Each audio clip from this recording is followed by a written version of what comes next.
afternoon, everybody. I'm Angie Gonzalez, your WNWO evening anchor. I'm out here live at the Bowling Green Community Center out in Wood County. Now, we are just waiting for Governor Mitt Romney to arrive here for a campaign event. A little bit of a lull right now, even though you can hear the music in the background. Several people, several local representatives, Ohio representatives, as well as Wood County Sheriff spoke for just a little bit. We also had a singing of the national anthem and a young Boy Scout troop do the Pledge of Allegiance. But now we're just waiting for Governor Mitt Romney to arrive, and one of the folks that is here today is Carol. I'm going to let you talk to her, or we're going to talk to Carol in just a second here. Carol, tell us about how you're excited for today's event. I'm very excited to see Mitt Romney in person. We drove all the way down. It got up early this morning so we would get good seats, but I'm standing.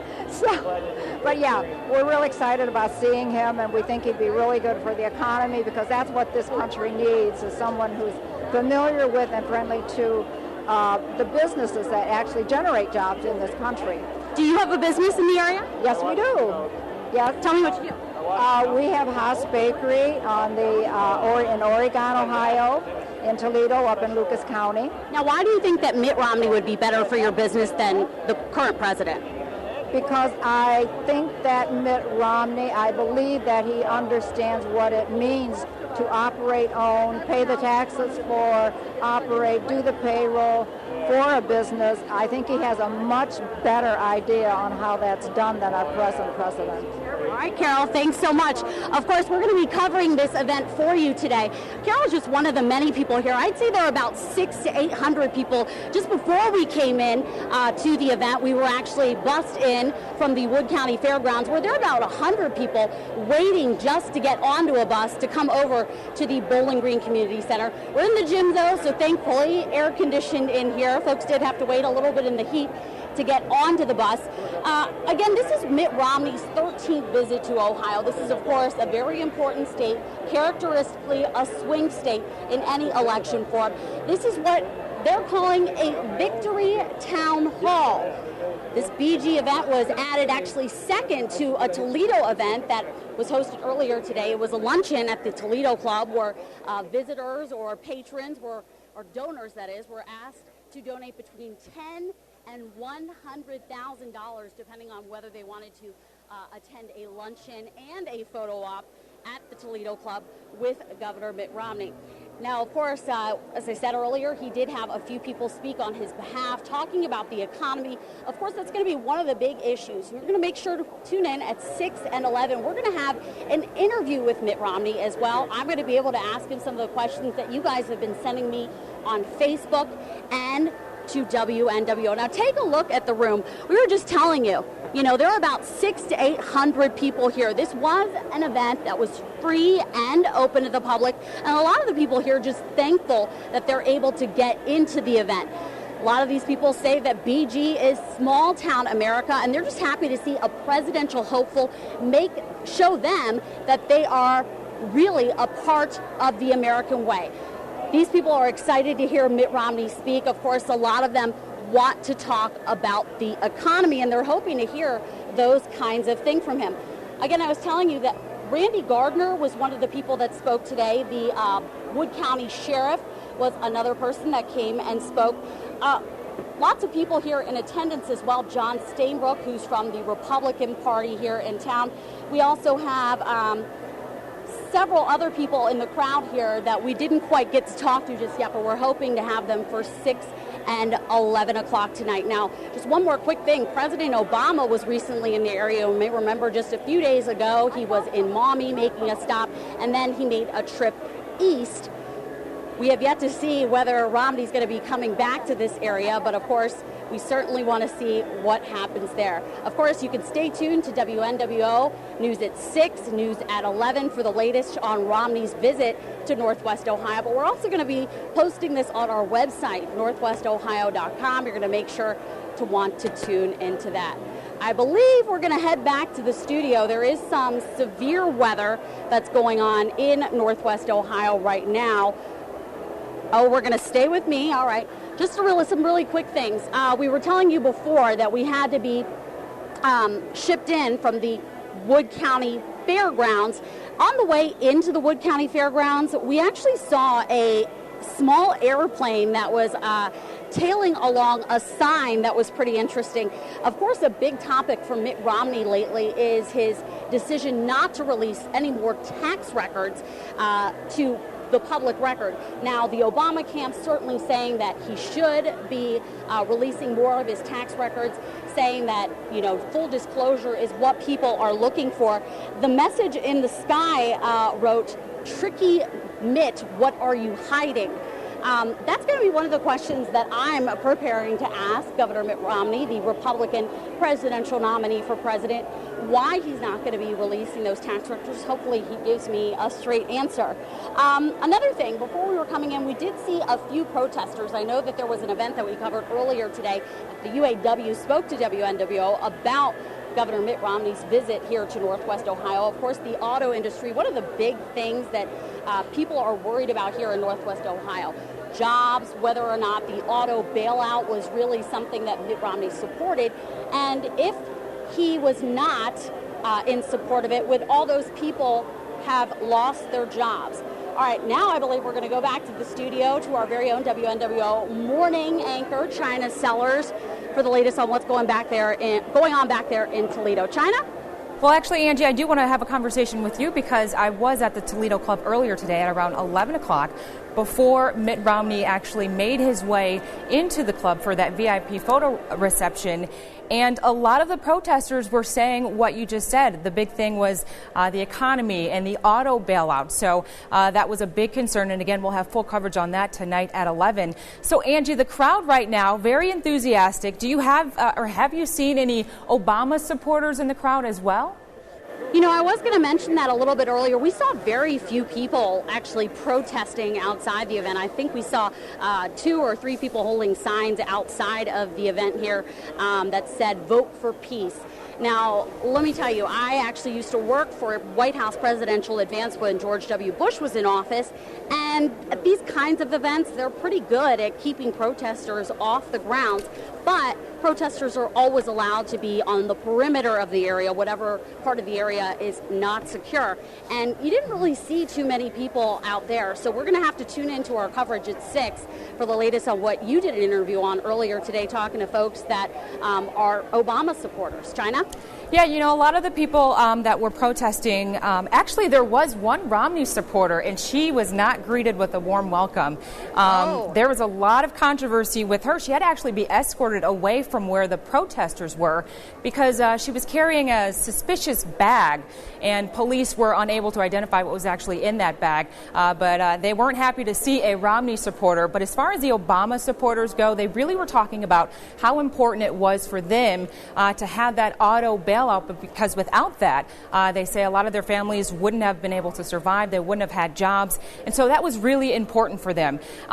Another issue was I spoke to a younger gentleman. He was 18. He's 18 years old, and he said the issue of student loans is a big deal for him, and that's why he is in support of President Obama. You'll remember that he did have that federal student loan interest extension, and so he was in big support of that.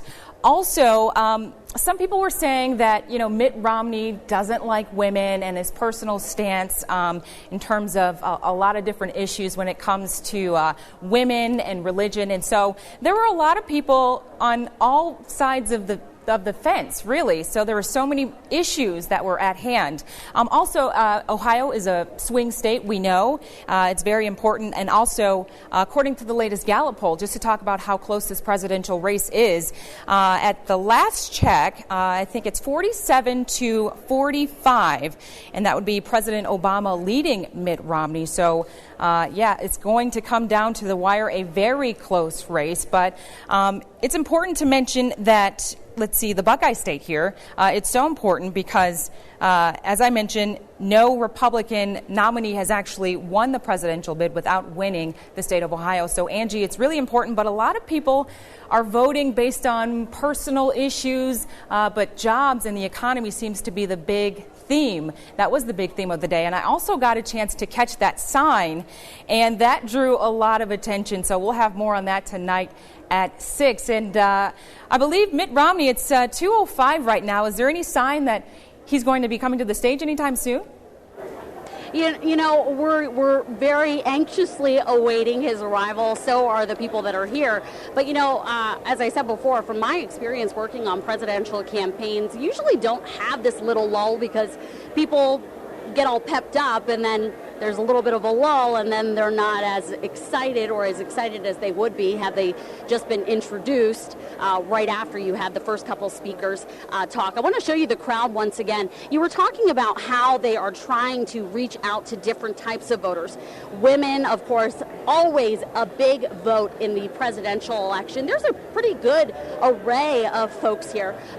Older folks, women. We also have, I definitely heard a crying baby a little bit earlier. Most of the people here, I'd say, in their 40s, 50s. You know, I think the Mitt Romney camp did invite pretty much everybody to this event that they were happy that they could come. But, you know, there is a good mix of people here. But I'd say that they mix more in age than they do in diversity. Bowling Green, of course, in the past has been a highly Republican area, so of course they had no trouble filling seats here. People are even standing, as Carol told us a little bit earlier. One of the other things that you mentioned, I don't think that student loans are going to be that big of an issue here. I think he's definitely going to be focusing on the economy with the folks that are here today. These are working folks. These are people that own businesses. They want to know what he's going to do to turn things around. China, I'll send it back to you. Angie, I wanted to ask you about the national attention that you see at this event here. Are you seeing a lot of people coming in from all parts of the nation, or is it pretty much local at this point?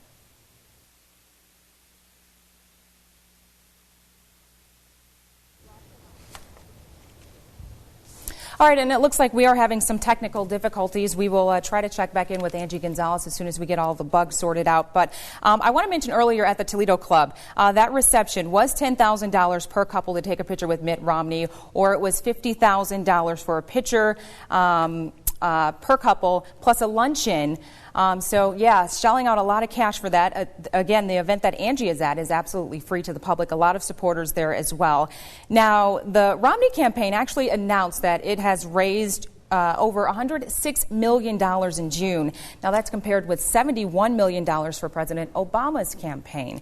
And also, the Romney's campaign, his goal is to raise about $800 million between now and November 6th. So still trying to raise a lot of money. And it looks like we're going to a live picture inside.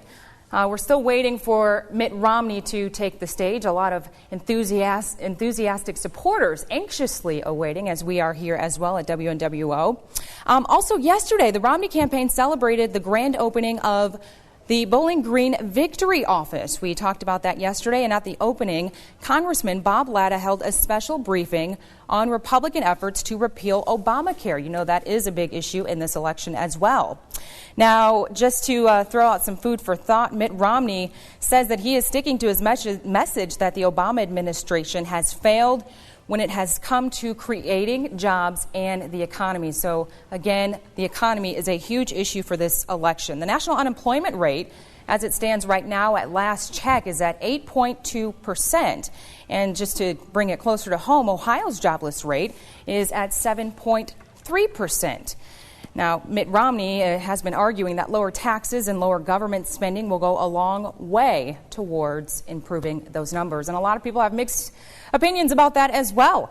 Now, during his speech in Cincinnati on Monday, President Obama said that the only jobs Romney plans to create are the jobs for people overseas. And you'll remember, it will actually be 2 weeks to the day tomorrow that President Obama made his way to the Walcott House in Maumee. That was on July 5th. And so he was talking about jobs there in the economy as well. Switching gears, moving back to Romney now. Romney saying that those comments that the president said about creating jobs for people overseas, those comments demonstrate that the president doesn't understand how the private economy works. So a lot of back and forth going on, a lot of attack going on right now. But obviously there's still a lot of interest and a lot of guessing about where exactly Obama stands, because some people say he hasn't been living up to the expectations. He hasn't been preaching. He hasn't been practicing what he preaches. So it'll be interesting to see, again, where he stands on some of these issues. Some are saying that he flip-flopped on the stance on gay marriage, and that could affect the vote as well. And also a lot of black churches. This is interesting. I read something earlier this week about a lot of black churches that may not get Obama's vote, that they originally had his vote in 2008, but according to this report, he may not have the support that he once did of some of the black churches. So that is a big deal. That is a big issue as well. Also, a big question on a lot of people's mind. A lot of people are guessing about who Romney will ultimately choose as his vice president mate. So a lot of questions about that. One of the names said to be at the top of the list is Ohio's own Senator, Republican Rob Portman, but there's no official word yet when the Romney campaign might announce that choice. So again, let's recap and tell you what's going on right now. A crowd of enthusiastic supporters are anxiously awaiting the arrival of likely Republican presidential nominee Mitt Romney. This is at the Bowling Green Community Center. He was set to take the stage promptly at 2, so it looks like he's running a little bit behind. Our Angie Gonzalez is out there covering the event. We did have her live. She will bring us a full report on this tonight at 6, but a lot of people in this crowd, a lot of people waiting to hear Mitt Romney take to the stage as well. Doors for this event opened at 12:30 this afternoon. So people packed in bright and early. And before this event, as we mentioned again, if you're just now tuning in, Romney had that was at about 11 o'clock this morning, between 11 and 11:30, and there he held a VIP reception. So this event is absolutely free. That VIP reception, it was about $10,000 per couple for a picture with Romney, or $50,000 per person for a picture and a private luncheon with the candidate. And at that private luncheon outside of the Toledo Club, there were a lot of protesters who were saying a lot of things about Mitt Romney, and they wanted him to go home pretty much. He was not welcomed outside of the Toledo Club, where I would say about 50 or 60 protesters gathered, but the crowd did continue to grow. At noon, a lot of protesters saying that Mitt Romney simply isn't the right man for the job. He's not going to help in creating new jobs. So again, we are anxiously awaiting the arrival of Mitt Romney, and it looks like the banner in the background reads "Believe in America." So this is at the Bowling Green Community Center. And folks there look like they're just looking around, trying to figure out what's going on. And Mitt Romney, the former Massachusetts governor, he was some interesting facts here. If you didn't know, he was actually born in Detroit on March 12th, 1947. His mother gave up an acting career. So this is interesting, when she met and married his father, George. Mitt's father comes from humble origins and never graduated from college. That's an interesting little bit of tidbit information there.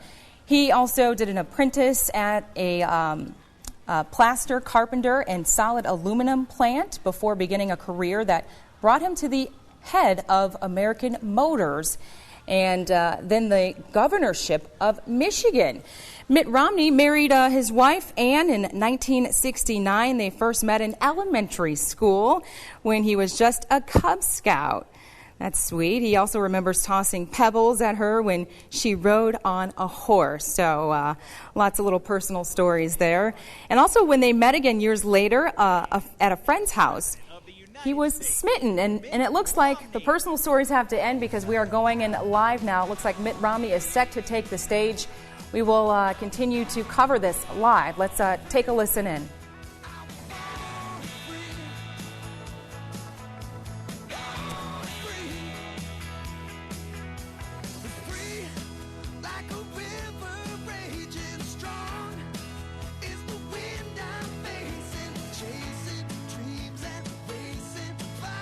All right, and as you see, it looks like Mitt Romney has just entered into the Bowling Green Community Center. He is greeting enthusiastic supporters who have been waiting anxiously for a while now. He was actually set to take the stage at 2, and it looks like he's about 15 minutes behind schedule. So again, Mitt Romney just now entering into the Bowling Green Community Center, being greeted by a crowd of enthusiastic supporters. And yeah, they have been anxiously awaiting. And he's got a nice smile on his face, and everybody wants a picture. They don't want just any picture. This is he is likely to clinch that Republican presidential nominee. So yeah, they're getting a free picture, by the way, not having to pay $50,000, which he held an event earlier to raise money for his campaign. And looks like they're... Let's take a listen in. Wow, what a turnout. I think this is an indication we may be with the next president of the United States right here, huh?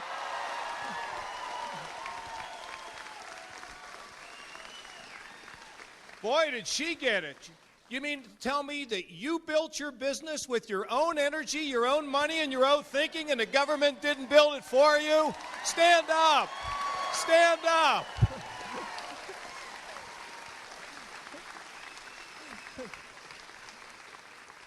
Well, it's so exciting to have Bowling Green rocks, doesn't it? I mean, it just rocks up here. It's a great turnout for the governor. These are the kind of events where he sees this, boy, and I'll tell you, he's going to carry energy from this through the rest of the campaign, and you're just so fantastic to show up, huh? Everybody's fired up, huh?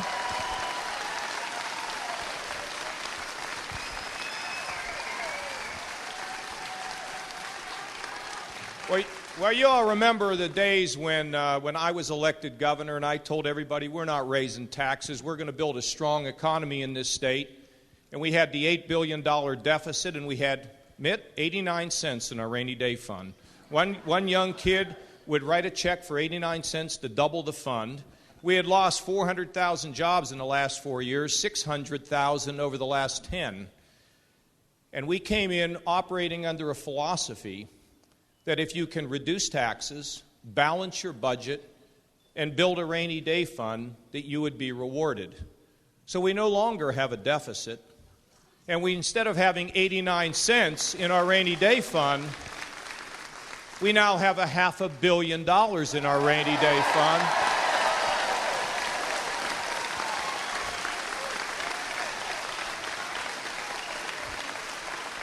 And thanks to Randy Gardner and Mark Wagner, we have that. And you know what? They want to spend it, and I got news for them. We're not spending it. We're not spending it. And now we have nearly 100,000 people that have jobs since January of 2011. And we're now the number 4 job-creating state in America, coming from 48. But every day, I have the wind at my back. Every day, here in Ohio I do, but coming out of Washington is this big gale that puts the wind in my face. And you know what it does? It hurts us with the greatest moral issue of the day, which is the creation of jobs. When we have a president that does not understand the government didn't create the jobs, when we have a president that does not understand if you threaten to raise the costs for people who are job creators, you're going to stop job creation. When you have a president that has an administration that overregulates everything, the small business community and the small business employers, they're frozen. Now, you know what's interesting? The Romney campaign and the Kasich campaign have something very much in common. You know, they spent all their time trying to smear me because I worked in business. And you know why they did it? Because they had nothing to sell themselves. And you know now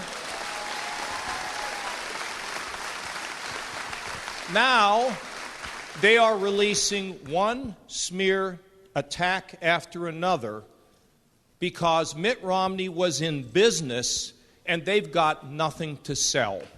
So now they try to smear this man. Now, ladies and gentlemen, the greatest moral issue of the day are jobs. Why? Because when mom and dad are working the marriage is stronger, the family is stronger, and the kids have hope and opportunity to realize their God-given purpose. Thank God that Mitt Romney was a businessman that understands how to create jobs in America and understands risk-taking and investment and low taxes.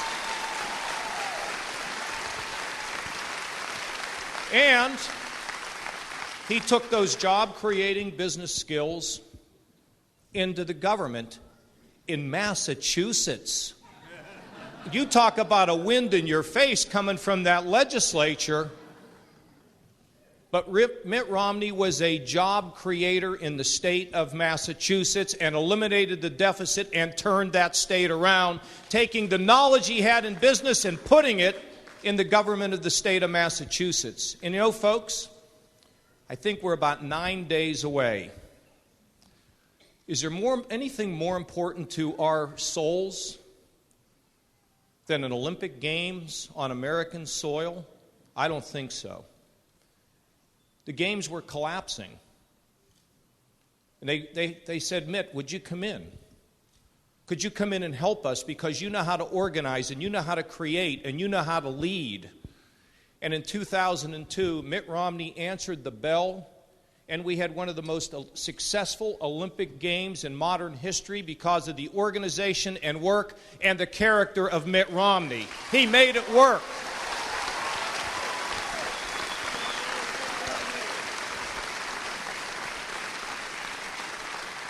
If there's anything we need today, it's people in government who know how to create jobs, not people who think government creates jobs. And this is our guy to lead America.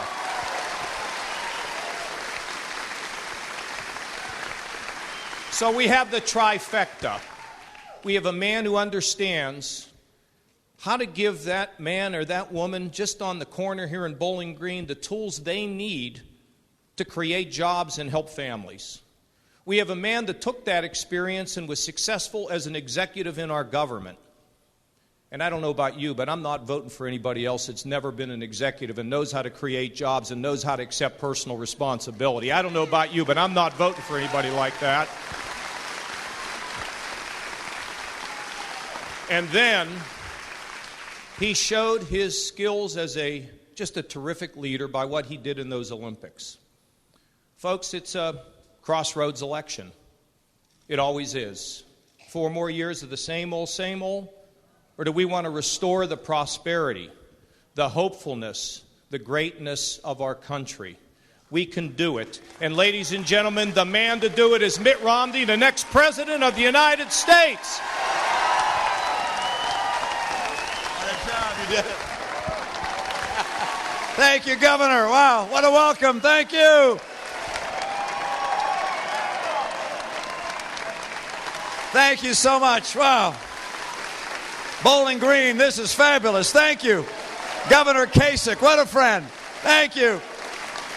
What a day this is. You guys, this kind of welcome is going to stay with me a long time. And I want you to know that despite all the challenges around the country and all the people that are suffering now, and there are a lot of people having a hard time making ends meet, I'm optimistic about the future. Things are about to get a lot better in this country. I know it's going to take a different direction than we've seen in Washington, and we're going to get that new direction. Coming November 6th, we're going to change our president.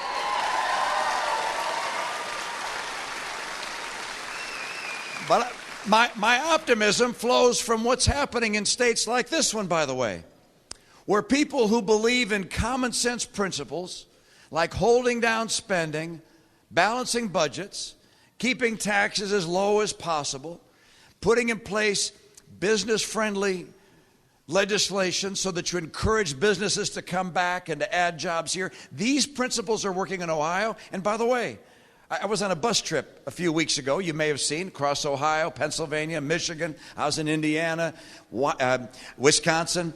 And these are states headed by Republican governors. And you know what? They're doing the right things, and it's making a difference. It's time to have the principles you're seeing here applied in Washington, and we're going to get more jobs if we do.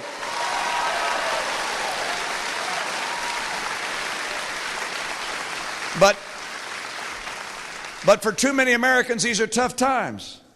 The president, as you recall, after being inaugurated, went on the Today Show and he said that if he couldn't turn the economy around in 3 years, he'd be looking at a one-term proposition. That's right. That's right.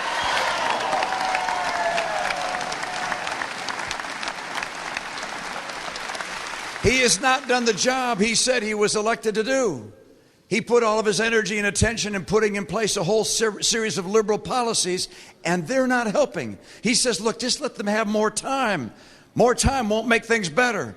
His policies have hurt job creation, not helped. And if you don't believe me, go talk to any business person, small business, big business, middle-sized business. Go talk to them and say, did Obamacare make it more likely or less likely for you to hire people? Guess what their answer is going to be? No, it did not help. Did Dodd-Frank make it easier for banks to make loans to people who need help getting a business going? Now, how about the president's energy policies, clamping down on coal and drilling for oil and gas? Did that help create jobs? Now, how about his proposal to raise taxes on small business from 35% up to 40%? Does that create jobs? Now, you know the answer, by the way. What you said is what you're going to hear by talking to people across this country in small businesses, people who are thinking of beginning a business, people who are already in an enterprise. Ask them, have the president's policies helped you? And they'll say time and again what you just said. No, they haven't. Today, the National Federation of Independent Businesses, NFIB, they announced a study they'd carried out. They talked to their members and had some economists trying to understand what would happen if the president's tax policies actually were enacted. Because his tax policy is to take the tax on small business from 35% to 40%. I say that because most small businesses are taxed as individuals. And he wants to raise the marginal tax rate from 35 to 40%. And the NFIB came back with a number. They said if that policy gets put in place, it will kill 710,000 jobs. That's the direction of this president. And there's something else, I think, that you ought to know. And that is when something's in trouble, when people need good jobs, you would think the president would focus all of his energy and his passion on helping people get jobs. But you know what he's been doing over the last 6 months? Yeah. In the last 6 months, he has held 100 fundraisers. And guess how many meetings he's had with his jobs council? None. Zero. Zero in the last 6 months. So it makes it very clear where his priorities are. His priority is not creating jobs for you. His priority is trying to keep his own job, and that's why he's going to lose it.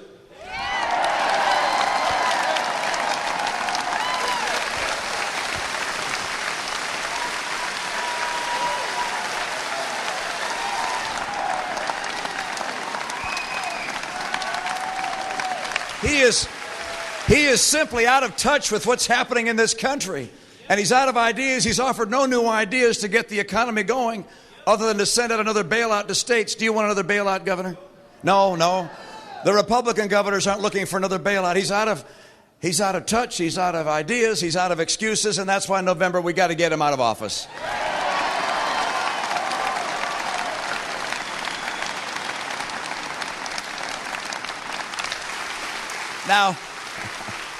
Now on Friday, he said something which the governor alluded to, which really reveals what he thinks about our country, about our people, about free enterprise, about freedom, about individual initiative, about America.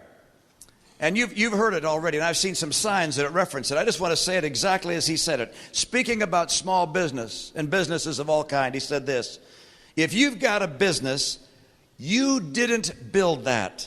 Somebody else made that happen. How many people here, would the people who began a business or are leading a business in this room please stand up?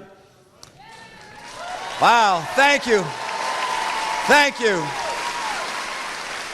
Don't sit down. Stand up, keep standing up, keep standing up. Let me ask you, I know that you recognize a lot of people. Oh, don't sit down. I want you still up. Keep standing up. I know that you recognize a lot of people help you in a business. Perhaps the banks, the investors. There's no question your mom and dad, your school teachers, the people that provide roads, the fire, the police. A lot of people help. But let me ask you this. Did you build your business? If you did, raise your hand. Take that, Mr. President. This is what's happening in this country. These people are entrepreneurs. Thank you so much, you guys.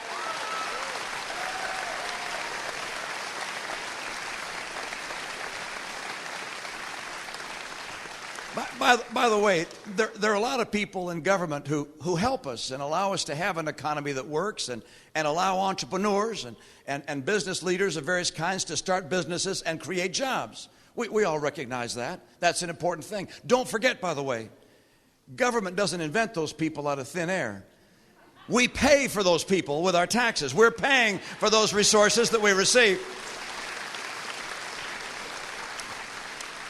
But to say what he said is to say that Steve Jobs didn't build Apple Computer, or that Bill Gates didn't build Microsoft, or that Henry Ford didn't build Ford Motor Company, or that Ray Kroc didn't build McDonald's, or that Papa John's didn't build Papa John's Pizza. This is the height of foolishness. It shows how out of touch he is with the character of America. It's one more reason why his policies have failed. It's one more reason why we have to replace him in November.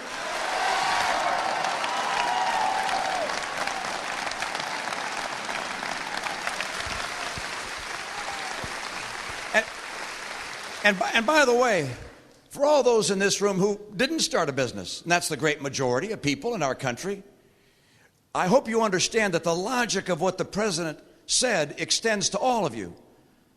Because what he's saying is that if someone has succeeded, if they built something, he's saying they didn't really build it. No, it was the government. It was the government that takes responsibility. So for the student in school that works hard to get on the honor roll, that's not really them. That's their teacher that did that and the government that paid for it. And if somebody came here across the border legally and brought their family seeking a better life, their success is not due to them. No, they didn't build it. The government gets credit for that. And if a person in their job says, you know what, I'm gonna work hard and get more skills, and I got a promotion. That promotion, oh, by the way, that's not yours. That's thanks to government. That's where this leads. When you attack success like this president has, you will see under this president less success. I will celebrate success, reward success, encourage it, help it in our kids and our families. We'll be a more successful and prosperous nation with more jobs and rising income. That's the direction for America, not this denigration of success and achievement in America.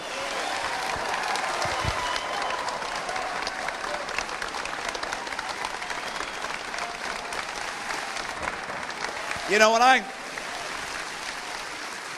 when I got this campaign going, I said this was going to be an election about the soul of America. And a lot of people wondered about that. Was I overstating it? I don't think we're overstating it at all. Because you see, I go back to the soul of America having been established clearly in the voices of the founders who, when they wrote the Declaration of Independence, did not give credit for our rights to the government, but instead to the Creator where it belongs.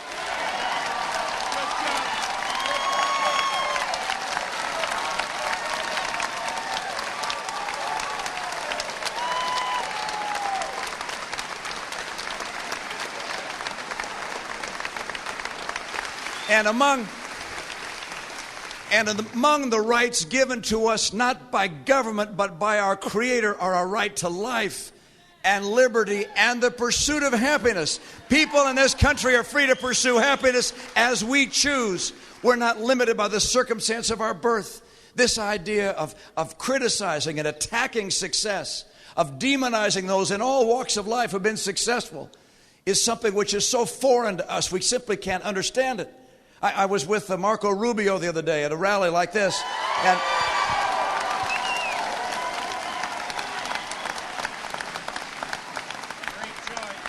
and he said, you know, he grew up in a pretty modest home in the Miami area, and he said around them were some spectacular homes, very successful people. And he said never once did he hear his parents say, why won't those people give us some of what they have?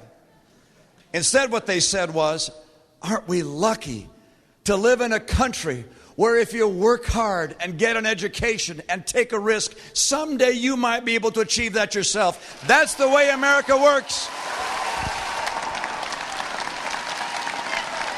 That's the heart of America.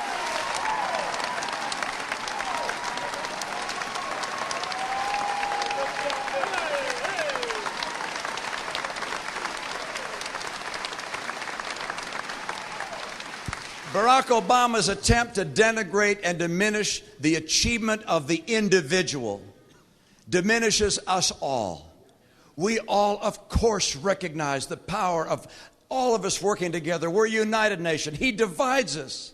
He tries to divide America, tear America apart.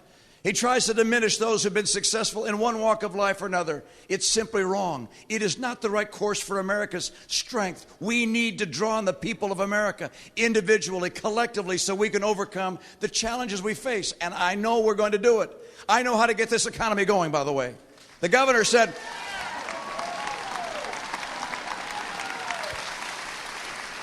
the governor said that having spent 25 years in the private sector, I have some idea how business people make decisions and why they decide to come someplace, why they decide to leave and go somewhere else.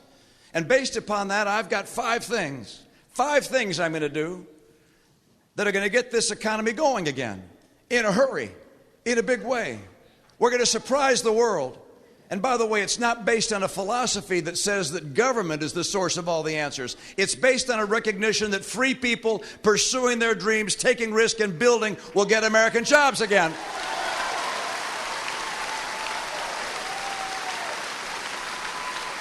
And so, my 5 things in no particular order, except the last one is kind of big. All right, so we'll come to that one at the end. Number 1, I'm going to take advantage of our energy resources, our oil, our coal, our gas, the pipeline from Canada. We're going to get America energy secure.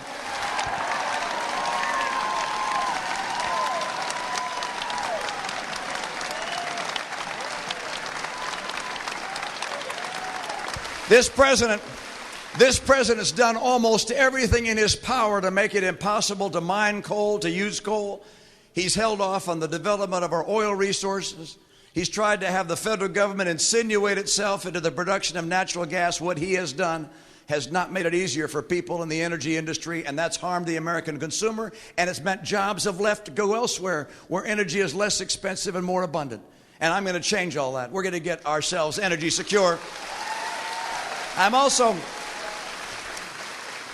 going to open up new markets for our goods because we're the most productive people in the world. We can compete with anyone, sell products around the world. I want to open up markets in Latin America to American goods. By the way, the Chinese and the Europeans have figured that out. In the last 3.5 years while this president's been in office, they put together some 44 trade agreements with nations around the world. And he's put together none. I'm going to get us trading and opening up more goods for more jobs for Americans. So number 1, energy. Number 2, trade. Number three, if a nation has massive debts that ultimately become overwhelming to the overall economy, it slows down the rate of growth of the economy, and that means fewer jobs. And therefore, I will do what is necessary to finally get America a balanced budget.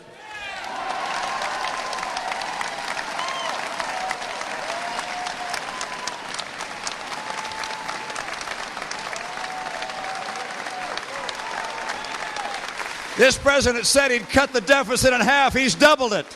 It's time to get a balanced budget. That's number 3. Number 4, I want to make sure that the workers of today have the skills they need to compete in the jobs of today, and the kids coming through our schools are able to have the skills they need. Our schools around the nation are underperforming what they could do. Our teachers are terrific. Our parents are terrific. Single moms are working their hardest to give their kids a brighter future. I love them. I love what they're doing. But let me tell you, we got to get the teachers' unions behind and the parents, the teachers, and the kids ahead.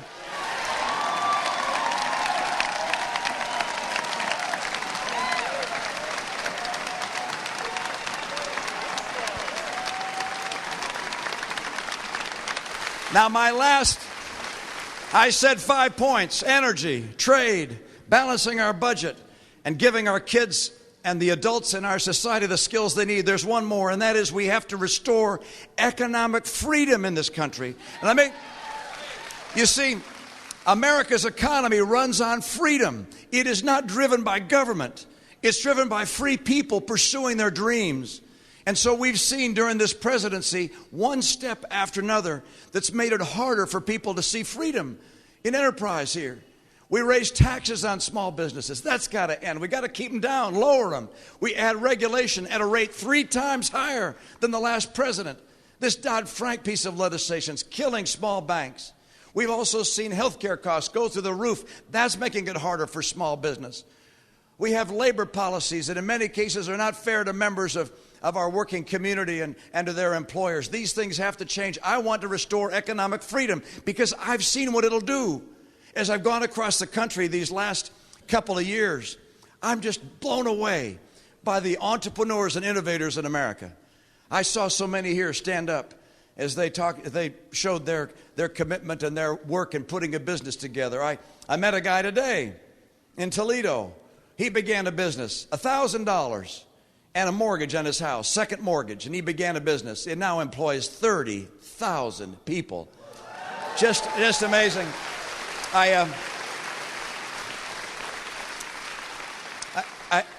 I met Alex Lukianoff of San Diego, Russian immigrant to this country.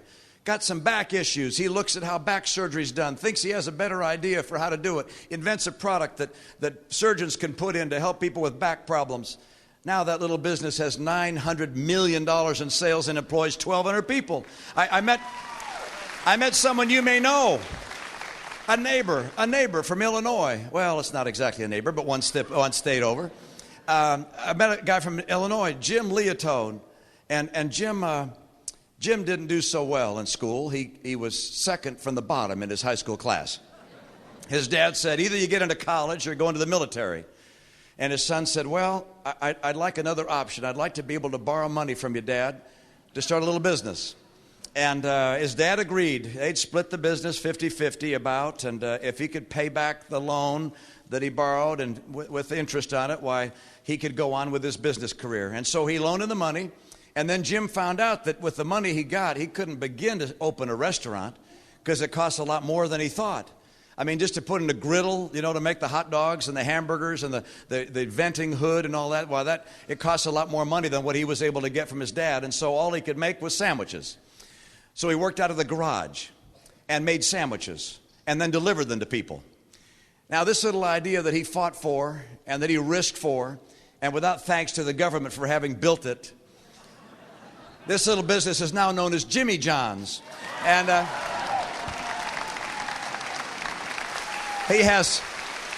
there are 1,200 Jimmy John's stores in this country. Now, of course, he couldn't have those stores without roads to get to people, and we thank the people for building the roads. And he couldn't have people delivering sandwiches unless they had a driver's license, so thank you to the DMV. But, we recognize that we're all working together, but I also think there's something special about Jimmy John Leotode and about the risk he took and the work he's pursued and the people around him in his enterprise who, like him, believed in his vision and worked for it. That's what makes America go. It's still in America. We're going to keep it alive and thriving in America. That's what's going to get America working again with the kind of jobs we deserve.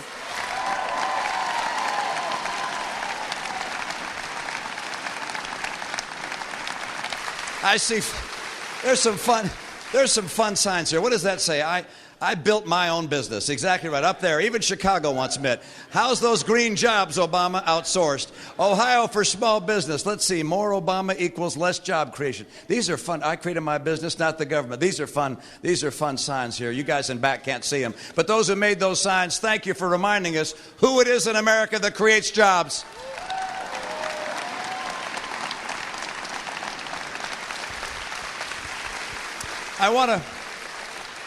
I know it's your turn to ask me questions. This is a town hall, but I want to say, what does that say up there? Culver. Oh, Culver's. There's another entrepreneur right there. I want you to know how important this is. This election about the soul of America is whether we're going to believe in America that's dominated by government. We're going to have a president who believes government is at the center of America, the nucleus of our economy, or whether instead we're going to have a president like me who believes in the vision of the founding fathers that God gave us our rights, and those rights include our freedom to pursue happiness as we choose. And it matters, you guys. It matters when we make that choice, because if we follow my path, we're going back to work. We're going to have a bright future with good jobs for ourselves and our kids, and we'll protect freedom and be the hope of the earth. Thank you so very much. Thank you. Now it's your turn. Now it's your turn to ask me questions. you get to ask me some questions now. And if you were members of the media, I'd just try and dodge them. But I'm just kidding, of course. But I'm going to do my best to answer questions that you have. And by the way, you can ask your governor, too. If you want him to come repave the road in front of your house, why, just tell him your address and he'll do it, I'm sure. Right over here. Yes, ma'am.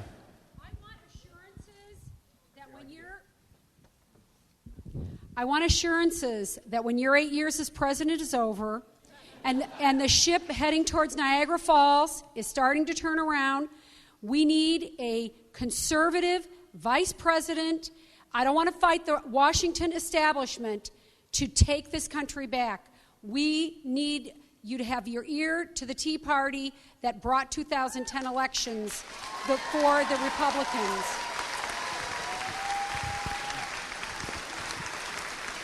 Thank you. Well, I can assure you that even though I have not chosen the person who will be my vice president, that person will be a conservative. They will believe in conservative principles. And I know looking 8 years down the road is a little far to look, but I can tell you this. But eight years out there, we're going to have a balanced budget. We're going to have a court that believes in following the Constitution and following the law.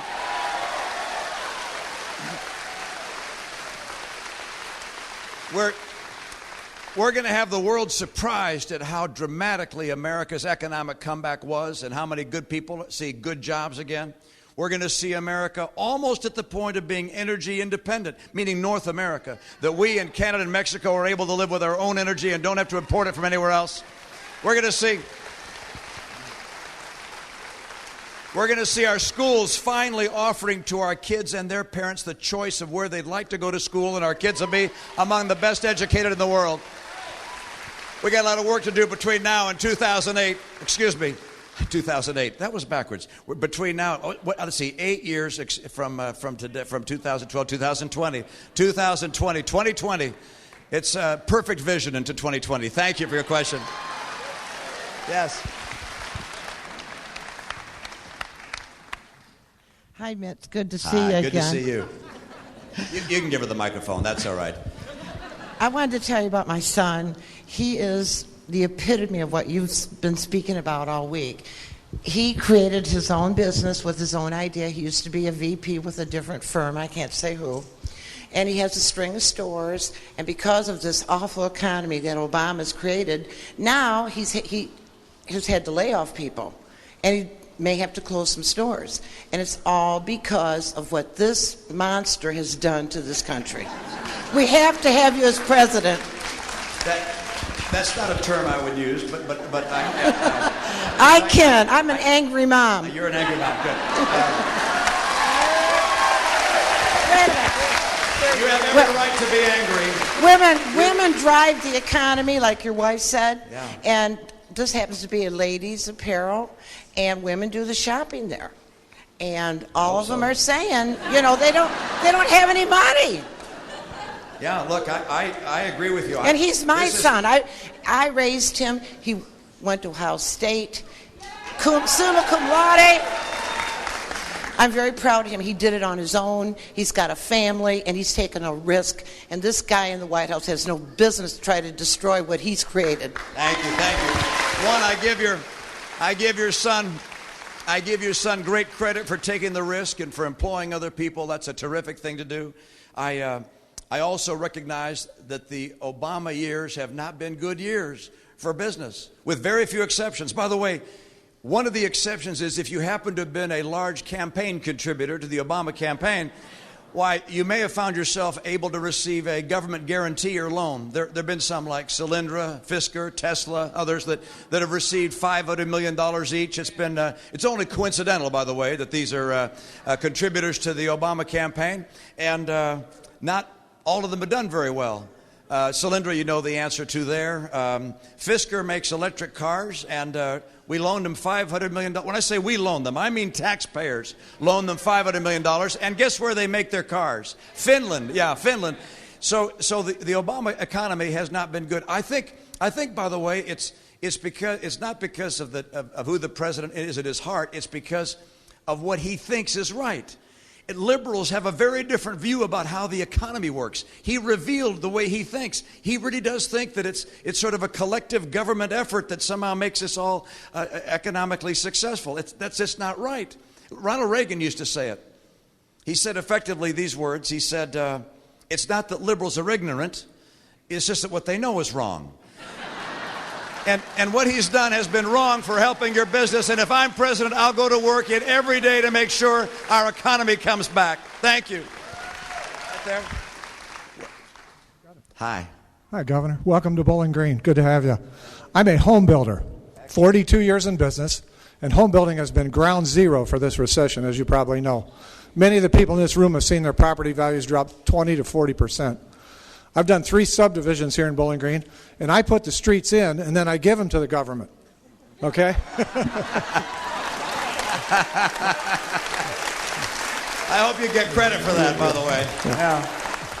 I don't see us having a recovery in this country until real estate market comes back. Yeah. And what we've been faced with now is investors cannot borrow money to buy up these houses on this shadow inventory.